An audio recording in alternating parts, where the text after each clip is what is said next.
Chacun doit savoir que nous n'avons pas encore commencé les choses sérieuses. En même temps, nous ne refusons pas les négociations de paix, mais ceux qui les refusent doivent savoir que plus longtemps ils refuseront, plus il sera difficile de négocier avec nous.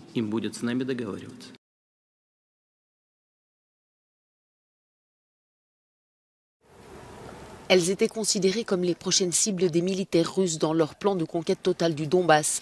Les villes de Kramatorsk et Sloviansk, encore sous contrôle ukrainien, ont été massivement bombardées ces dernières 24 heures. Dans le sud, des missiles russes se sont abattus en nombre sur Mykolaïv. Les autorités ukrainiennes rapportent au moins 5 personnes tuées. Dans cette région, les forces de Kiev intensifient leurs actions pour tenter de reconquérir davantage de territoire. Les habitants se serrent les coudes. Depuis le début de la guerre, les gens ont tissé des liens.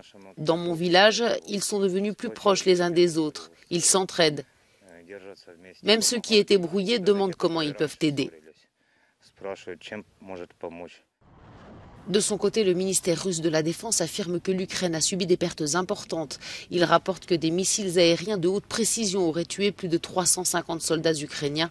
Les forces russes auraient également mis la main sur un gros stock d'équipements militaires des forces ukrainiennes. Des informations rejetées en bloc par Kiev qui dénoncent de la propagande. L'Ukraine est toujours et encore soutenue par les Occidentaux. Ce mercredi, dans une déclaration commune, une quarantaine de pays, dont les États-Unis, les membres de l'Union européenne, le Royaume-Uni et des États asiatiques, ont réclamé à la Russie d'arrêter immédiatement ses opérations militaires en Ukraine.